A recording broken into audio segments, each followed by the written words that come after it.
ఓం నమో వెంకటేశాయ. వందే శ్రీనయనోత్తలస్య శిశనం శేషాచలాద్రీశ్వరం బ్రహ్మాధ్యత్యపాదపద్మయుగణం లోకైకనేత్రోత్సవం వాసిష్ఠ్యై సనకాధిపర్మునిగణై సంస్తూయమానం సదా భక్తానాం అఖిలార్థదాజినమహం వందే శ్రీవేంకటేశమఖిలేశం. కోనసీమ తిరుమల శ్రీభూసమేత శ్రీ వెంకటేశ్వర స్వామి వారి దేవస్థానం వాడపల్లి క్షేత్రమనందు 7 శనివారాల వెంకన్న దర్శనం 7 జన్మల పుణ్యఫలం అనే నానుడితో ప్రతి శనివారం కూడా లక్షలాది మంది భక్తుల యొక్క కోరికలన్నింటినీ కూడా సకాలంలో నెరవేరుస్తూ అనాదిగా తిరుమల తర్వాత అంతటి ప్రఖ్యాతిని గాంచినటువంటి శ్రీభూసమేత శ్రీ వెంకటేశ్వర స్వామి వారి క్షేత్రం వాడపల్లి. ఈ వాడపల్లి క్షేత్రంలో ప్రతి శనివారం కూడా అనేక వేల మంది భక్తులు స్వామివారిని దర్శిస్తూ వారి వారి యొక్క కోరికలను స్వామివారికి మొక్కుబడిని అంతా కూడా తీర్చుకుంటూ వారి కోరికలన్నింటినీ కూడా నెరవేర్చుకుంటున్నారు. ఈ స్వామివారికి అనాదిగా అనేకమైనటువంటి వేల సంవత్సరాల నుంచి కూడా స్వామివారికి కళ్యాణోత్సవాలు చైత్ర శుద్ధ దశమ నుంచి ప్రారంభమయ్యి చైత్ర బహుళ పాఠ్యమి వరకు కూడా నెరవేర్చడం జరుగుతుంది. అలాగే ఈ సంవత్సరం క్రోధినామ సంవత్సరం 2024వ సంవత్సరంలో చైత్రశుద్ధ దశమి అనగా 18 ఏప్రిల్ 2024 నుంచి 4వ ఏప్రిల్ 2024 వరకు కూడా స్వామివారి యొక్క కళ్యాణ బ్రహ్మోత్సవాలు నిర్వర్తిస్తున్నారు. అందులో భాగంగా నిన్నటి రోజున దశమి తిథి రోజున ధ్వజారోహణాది కార్యక్రమాలు, నేటి రోజున స్వామివారికి ఏకాదశి మహాపర్వదినం.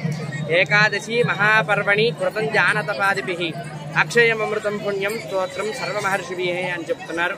ఏకాదశి రోజున మనం కానీ దానం కానీ జపం కానీ ఉపవాసం కానీ ఈ విధమైనటువంటి హరినామ సంకీర్తన చేస్తే అది అక్షయమై మనకు తిరిగి వస్తుందని చెప్పి స్వామివారి యొక్క అనుగ్రహం మనకు కలుగుతుందంటున్నారు. అలాగే డోలాజమానం గోవిందం మంచస్థం మధుసూదనం రథస్థం కేశవం దృష్ట్యా పునర్జన్మ నవిద్యతే అని చెప్తోంది శాస్త్రం. స్వామివారిని దీపాల కాంతుల మధ్య కానీ పరుండబెట్టినటువంటి ఉయ్యాల్లో పరుండబెట్టినటువంటి స్వామిని కానీ రథంలో ఉన్నటువంటి ఆ పరమాత్మ గోవిందుని కానీ దర్శనం చేసినట్టయితే మనకు పునర్జన్మ అనేటువంటిది ఉండదని, స్వామివారిలో మనం సాలోప్య సారూప్య సామీప్య సాయుధ్యాది చతుర్విధ మోక్ష ఫలాలు కూడా మనకి లభిస్తాయని చెప్పి మనకి శాస్త్రం చెబుతూ ఉంది. అందులో భాగంగానే స్వామివారి యొక్క కళ్యాణోత్సవాల్లో నేటి రోజున తిరుమాడ వీధుల్లో 4 వీధుల్లో కూడా స్వామివారు శోభాయమానంగా అనేకమైనటువంటి భక్తజనులతో అనేక వేల మంది యొక్క భక్తజనుల సందోహంతో స్వామివారి రథాన్ని పుష్పకాంతుల మధ్య అంతా కూడా ఊరేగించడం జరిగింది. ఈ స్వామివారిని అనేక వేల మంది యొక్క భక్తులందరూ కూడా ఈ రథోత్సవంలో పాల్గొని స్వామివారి అనుగ్రహానికి పాత్రులయ్యారు. వారందరికీ కూడా ఈ యొక్క మాధ్యమంలో చూస్తున్నటువంటి అనేక వేల మంది ప్రజలందరూ కూడా స్వామివారి అనుగ్రహాన్ని పొంది స్వామివారి యొక్క లీలా విభూతి అందరికీ కూడా కలగాలని కోరుకుంటూ ఓం నమో వెంకటేశ్వర.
Thank